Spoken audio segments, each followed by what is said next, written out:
Hello everyone, welcome to Evergreen Study. तो आज की वीडियो के अंदर हम बीए प्रोग्राम बीए ऑनर्स की यूनिट 1 करने वाले थर्ड सेमेस्टर पॉलिटिक्स साइंस की, जिसके अंदर हम रीड करेंगे the nature, scope and method of the comparative politics. तो इस चैप्टर के अंदर हम इंपॉर्टेंट रीड करने वाले कंपैरेटिव पॉलिटिक्स क्या होती है, उसके नेचर को देखेंगे, स्कोप को देखेंगे और मेथड को देखेंगे।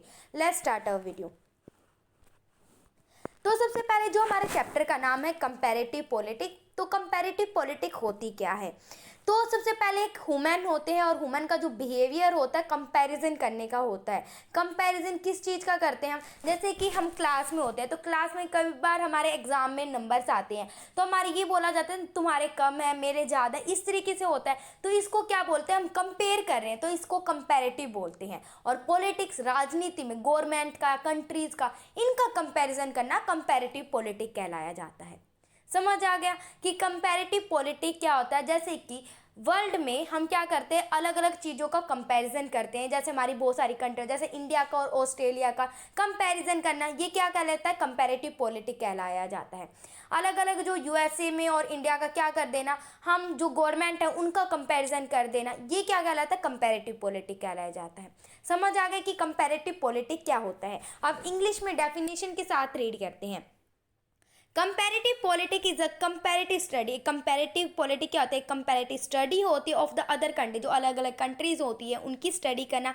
किसी भी सिटीजन की डिफरेंट पॉलिटिकल यूनिट होते हैं उनकी स्टडी करना, या तो पूरी कंट्री की स्टडी कर देना या किसी पर्टिकुलर एरिया की कर देना किसी के साथ, कि वो या इधर कुछ पार्ट में हम कंपैरिजन कर देना और बाद में उनका एनालाइज करके ये देखना कि उसके अंदर क्या सिमिलरिटीज़ निकली हैं अलग अलग कंट्रीज़ के साथ और अलग अलग उसके डिफरेंस क्या निकले हैं। इसी को क्या बोलते हैं, कंपैरेटिव पॉलिटिक्स बोलते हैं। Comparative politics is the comparative study of the country, cities and different politics unit either involve or in part and analyse the similarities and difference between those politic units. समझ आ गया कि comparative politics क्या होता है। अब हम देखते हैं डिफरेंट जो स्कॉलर्स होते हैं उन्होंने क्या डेफिनेशन दी है कंपैरेटिव पॉलिटिक्स को लेकर। तो आप बीए प्रोग्राम और बीए ऑनर्स के स्टूडेंट हो तो आपको स्कॉलर्स की डेफिनेशन जरूर लिख के आने होते हैं, क्योंकि जो एग्जामिनर्स होते हैं वो आपके ज़्यादा आपको इनके ही नंबर देते हैं। तो जैन बेल्डन उन्होंने कंपैरेटिव पॉलिटिक्स को लेकर एक डेफिनेशन दी है 1999 में, साइमल्टेशन और सक्सेसिव एग्जामिनेशन और टू मोर पॉलिटिक्स सिस्टम, जो कि क्या होता है, जो दो या दो से ज़्यादा पॉलिटिक्स सिस्टम होते हैं उनका कंपैरिजन करना और उनमें डिफरेंस और सिमिलरिटीज़ निकालना बहुत ही सफलतापूर्ण, इसी को क्या बोला जाता है, कंपैरेटिव पॉलिटिक्स बोला जाता है। और एक और दो मतलब तीन स्कॉलर से मिलकर एक डेफिनेशन दी है कंपैरेटिव पॉलिटिक्स को लेकर। फॉर हेंग, हारोप और एमसी कॉमरिक ने डेफिनेशन दी है 2016 में कंपैरेटिव पॉलिटिक्स को लेकर। सिस्टमेटिक स्टडी ऑफ गवर्नमेंट, जो अलग अलग स्टडी करना अलग अलग गवर्नमेंट की पॉलिटिक्स की स्टडी करना इन डिफरेंट कंट्रीज की, डिजाइन टू बेटर, जो कि हमें इजिली बेटर अंडरस्टैंड हो सके, them by drawing out their contrast, और जो बाद में क्या करना उनके अंदर जो सिमिलरिटीज एंड डिफरेंस निकाला, इसी को कंपैरेटिव पॉलिटिक्स बोलते हैं। Systematic study of the government and politics in different country design to better understand them by drawing out their contrast and similarities. तो ये स्कॉलर्स की डेफिनेशन है, ये आपको जरूर से जरूर याद कर लेनी है और ये आप स्क्रीनशॉट भी ले सकते हो। और उसके साथ में क्या है, मैं आपको पीडीएफ है मेरे टेलीग्राम चैनल पे डाल दूंगी, तो आप वहाँ से जाके सारे जो पीडीएफ है हिस्ट्री के, पॉलिटिक्स के, आप सारे जो पीडीएफ है वहाँ से कलेक्ट कर सकते हो। अब हम नेचर एंड स्कोप देखते हैं कंपैरेटिव पॉलिटिक्स को लेकर। तो अब ये देखा जाता है कि जो कंपैरेटिव पॉलिटिक्स है इसमें आगे चल के हम एक सब्जेक्ट ले रहे हैं, एक कंपैरेटिव पॉलिटिक्स हम पढ़ रहे हैं, तो इसके आगे जाके हमारा क्या मतलब रह जाएगा, क्या हमें स्कोप मिलेंगे आगे जाके, क्या होता है, हम कंपैरेटिव पॉलिटिक्स किस तरीके से करनी चाहिए, तो ये देखते हैं। तो एक क्वेश्चन हमारे दिमाग में ये आता है, what is to be compared, क्या चीज़ होती है, उसको क्या, कौन सी वो चीज़ है जिसको हम कंपेयर करें। On one hand if two things our entire different, यदि दो चीज़ है बिल्कुल ही डिफरेंट है उनका कंपैरिजन कर सकते हैं, नहीं कर सकते। इफ और अदर हैंड क्या होता है, if two things our entire, यदि दो चीज़ें बिल्कुल ही सेम है उनका डिफरेंस करना मायने रह जाएगा, नहीं रहेगा, क्योंकि वो दोनों ही सेम है। और यदि दोनों ही डिफरेंट है उनका कंपैरिजन करने की बिल्कुल भी कोई बात नहीं रहता। तो कंपेयर किस चीज़ का करें, तो हम किस चीज़ का कंपेयर कर सकते हैं, जैसे अलग अलग रीजन होते हैं, जैसे कि एक कंट्री है दूसरी कंट्री के साथ कंपेयर कर सकते हैं, जैसे यूएसए का हम कंपेयर कर सकते हैं इंडिया के साथ, कनाडा के साथ, अलग अलग कंट्री का अलग अलग कंट्री के साथ कंपैरिजन कर सकते हैं। इसी को क्या बोला जाता है, कंपैरेटिव पॉलिटिक्स का एक मेथड होता है स्टडी करने का, कि किस चीज़ को कंपेयर करें। पॉलिटिकल सिस्टम होता है अलग अलग जो एम्पायर आए, जैसे कि मौर्य एम्पायर आया, रोमन एम्पायर आया, मुगल आया, ओटोमन आया, अलग अलग एम्पायर आए राज करने के लिए, उनकी स्टडी कर सकते हैं हम इजीली। क्योंकि यदि मैं एक कंट्री है यूएसए और मैं एक एम्पायर मुगल एम्पायर का डिफ्रेंशिएट करने लग जाऊँ, कोई मायने रह जाएगा, नहीं रहेगा। ठीक है। इंटरनेशनल और रीजनल ऑर्गेनाइजेशन, जो अलग अलग संगठन है उन वो बनाए गए हैं। अलग अलग ऑर्गेनाइजेशन संगठन क्या होते हैं, तो थोड़ा सा मैं ब्रीफली बता देती हूँ, जिससे कि आप थोड़ा बना के लिखो। ये नहीं है कि मैं जो बता रही हूँ खाली आप वही लिख के आ जाओ, थोड़ा खुद भी बनाने की कोशिश करनी है। जैसे कि मैं जो बोल रही हूँ उसको ध्यान रखना है। ठीक है। जैसे अलग अलग जो ऑर्गेनाइजेशन होते हैं, जो इंडिया और जो एशिया वाली जो कंट्री है उन्होंने सार्क बना रखा। सार्क क्या होता है, जो इनके जो मामले होते हैं एशिया कंट्रीज के, वो सारे वो इकट्ठा बैठ के सोल्यूशन करते हैं। ईयू जो यूरोपियन यूनियन, जो यूरोप की कंट्रीज ने बना रखा, जो कि इसके मामले होते हैं वो सोल्यूशन करते हैं। जैसे सार्क हम यूरोपियन यूनियन के साथ कंपैरिजन कर सकते हैं। जैसे हम जो सार्क के अंदर क्या आते हैं, एशिया कंट्री आते हैं, लेकिन यूरोपियन यूनियन के अंदर यूरोप वाली सारी कंट्री आती है, तो कंपेयर कर सकते हैं इजीली इनको। ठीक है।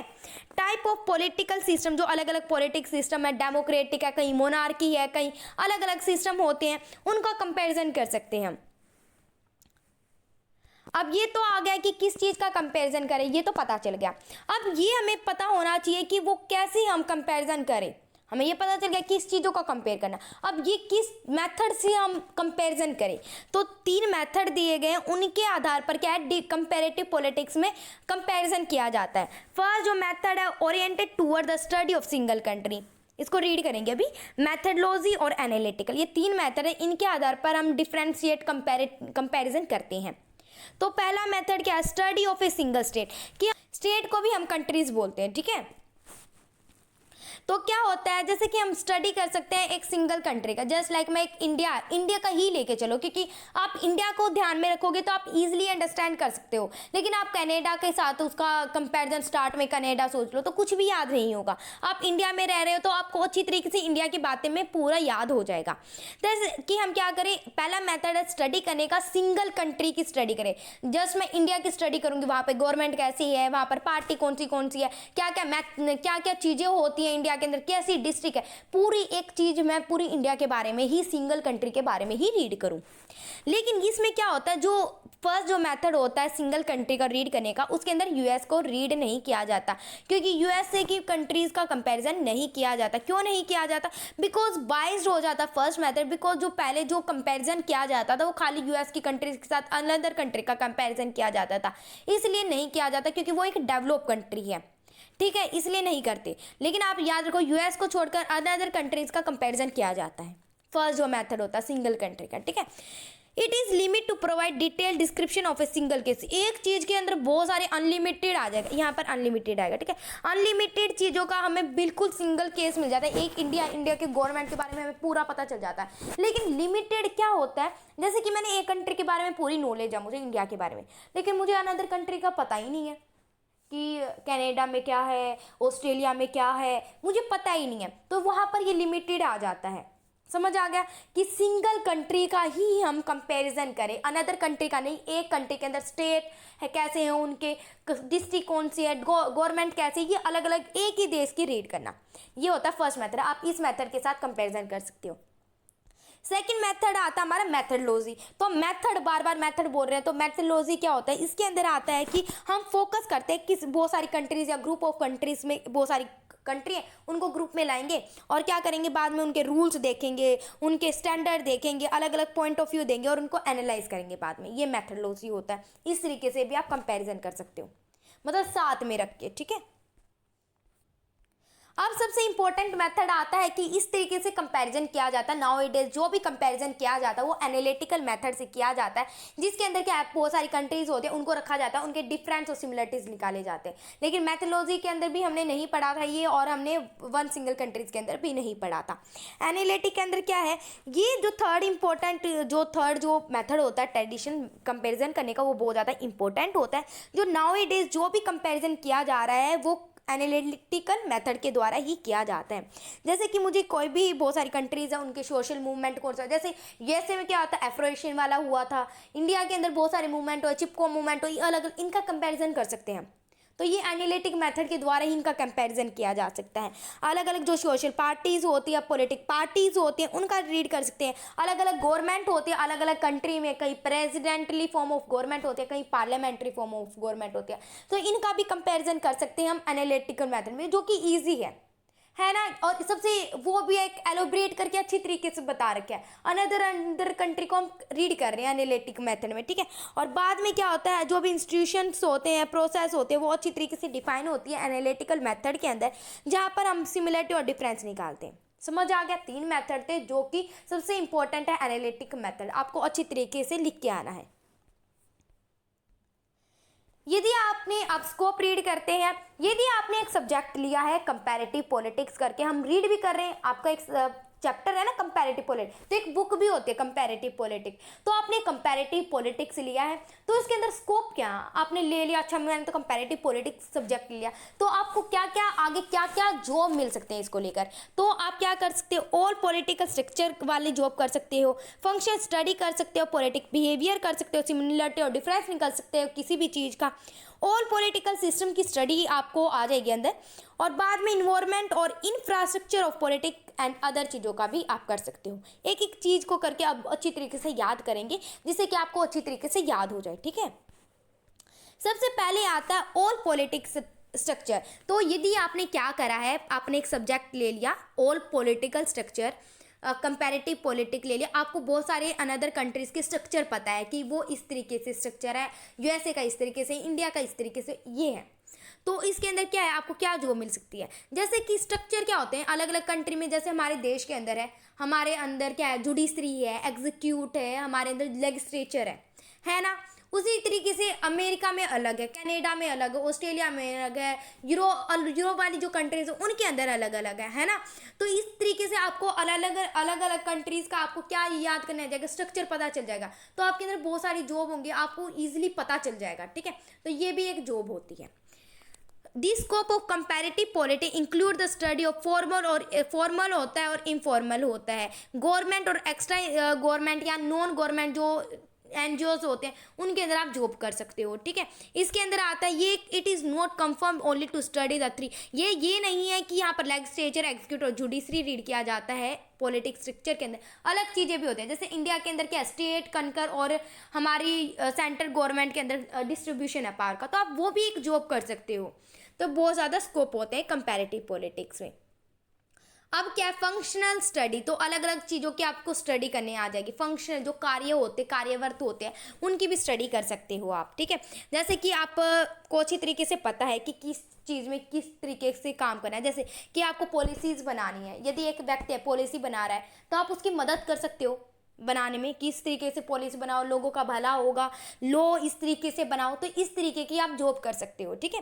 कंपैरेटिव पॉलिटिक्स जो सीख होते हैं, स्टडी होता है, किसी का अलग अलग पॉइंट ऑफ व्यू होता है, तो लीगल इंस्टीट्यूशन में आप जॉब कर सकते हो, सभी का पॉइंट ऑफ व्यू अलग हो सकता है। जैसे कि मैंने आपको बताया, इसके अंदर बहुत सारी जॉब्स होती है, आप पॉलिटिकल कम्युनिकेशन भी कर सकते हो, रूल मेकिंग में भी आप हेल्प कर सकते हो, रूल एडजस्टेशन में भी कर सकते हो, सोशलाइजेशन के अंदर डिसीजन मेकिंग के लिए हेल्प कर सकते हो, तो अलग अलग चीज़ों में आप हेल्प कर सकते हो, ठीक है। या फिर आप जो भी कर सकते हो। Study of the political behaviour, मैंने आपको स्टार्टिंग में बताया था एक ह्यूमन का बिहेवियर होता है जिसमें कि हम कंपैरिजन करते हैं, तो आप बिहेवियर, पॉलिटिकल जो बिहेवियर, राजनीति का जो बिहेवियर होता है उसके ऊपर भी आप क्या कर सकते हो, जॉब कर सकते हो। इसके अंदर हमारे आता है जो हमारी जो बिहेवियर होता है, जो हमारी वोटिंग बिहेवियर होता है, अलग अलग जो व्यक्ति होता है वो वोटिंग के द्वारा आप उसका भी काम कर सकते हो कि ये इस तरीके की जो वोटिंग वाले सिस्टम है, ये इधर आ जाओ इधर आ जाओ, तो इस तरीके की आप जॉब कर सकते हो। पॉलिटिकल पार्टिसिपेशन है लोगों का, उनके अंदर जो चीज़ें हैं वो बता सकते हो कि आपको इस तरीके से काम करना चाहिए, तो ये काम कर सकते हो आप। लीडरशिप रिक्रूटमेंट कर सकते हो, तो ये आप कर सकते हो। पॉपुलिज्म कर सकते हो, मास पॉलिटिक्शन जो होता है, मास कम्युनिकेशन होता है ना, जैसे कि हम मीडिया वगैरह होता है, उनमें भी आप काम कर सकते हो, ठीक है। अब आता है study of similarities and difference, तो हम क्या है, हमने एक सब्जेक्ट है हमारा कंपैरेटिव पॉलिटिक्स, तो स्टडी करना होता है, हमें सिमिलरिटी और डिफरेंस निकालने होते हैं, तो उसके अंदर आपके अंदर बहुत सारी जॉब्स होती हैं। जैसे कि हम क्या कर सकते हैं, इस object not to decide which the best process और सिस्टम। यदि किसी व्यक्ति को ये नहीं पता है कि किस तरीके का सिस्टम अपनाया जाए तो आप हेल्प कर सकते हो। आपने स्टडी कर रखी है तो आपको ये पता है सिमिलरिटीज़ और डिफरेंट अनदर कंट्रीज़ की, जैसे गवर्नमेंट के आपने ये गवर्नमेंट अच्छी है, ये गवर्नमेंट, तो जैसे यूएसए के और इंडिया के आपने स्ट्रक्चर निकाला तो आपको लगा इंडिया का अच्छा है, तो आप किसी व्यक्ति को बता सकते हो कि ये स्ट्रक्चर अपनाओ। तो इसमें भी आप जॉब निकाल सकते हो अपनी, ठीक है। और एनालाइज और कंपेयर करना होता है इसके अंदर, और तो पॉलिटिक्स स्ट्रक्चर होता है उसके अंदर आप हेल्प कर सकते हो, एनालाइज कर सकते हो, कंपेयर कर सकते हो। तो अलग अलग आपको काम होते हैं इसके अंदर, आप कर सकते हो। सिमिलरिटी और डिफरेंस निकालना आता है तो आपको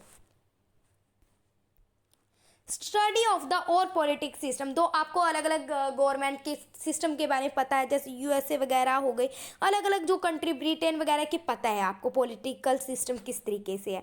तो इसके अंदर क्या होता है, पॉलिटिक्स सिस्टम होता है, आपको अलग अलग कंट्री का पता है, जैसे वेस्टर्न कंट्रीज़ का भी पता है जैसे यूएसए वाली कंट्री, और नॉन वेस्टर्न जैसे इंडिया जैसे कंट्री का भी पता है। तो आप ईजिली लोगों को बता सकते हो ना कौन सा मेथड अच्छा है, कौन सा सिस्टम अच्छा है, तो उसके अंदर भी आप जॉब कर सकते हो। जैसे आप स्ट्रक्चर बता सकते हो, फंक्शन बता सकते हो, कैपेबिलिटी बता सकते हो, परफॉर्मेंस बता सकते हो वेस्टर्न और नॉन वेस्टर्न कंट्रीज़ का। तो ये स्कोप है, आप कर सकते हो ये, ठीक है। स्टडी ऑफ द इन्वायरमेंट और इंफ्रास्ट्रक्चर ऑफ पॉलिटिक्स, तो अलग अलग आप इन्वायरमेंट वगैरह से रिलेटेड जो भी है आपके अंदर कंपैरिजन आप बता सकते हो, जैसे कि सोशल मूवमेंट अलग अलग कंट्री में चला उनके ऊपर बता सकते हो। इंफ्रास्ट्रक्चर होता है अलग अलग कंट्री में किस तरीका का होता है, उस तरीके की आप जॉब कर सकते हो। तो ये अलग अलग जो स्कोप होते हैं कंपैरेटिव पॉलिटिक्स में, आप वो काम कर सकते हो।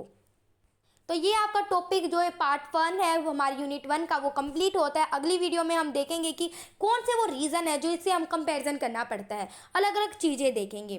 तो यदि आपको वीडियो अच्छी लगी हो तो like share and subscribe my channel, और आपको इसी चैप्टर से रिलेटेड कोई भी PDF चाहिए तो आप मेरे टेलीग्राम चैनल से जुड़ सकते हो। मैंने लिंक डिस्क्रिप्शन में लगा दिया, आप वहाँ से जाकर PDF कलेक्ट कर सकते हो। Thank you for watching.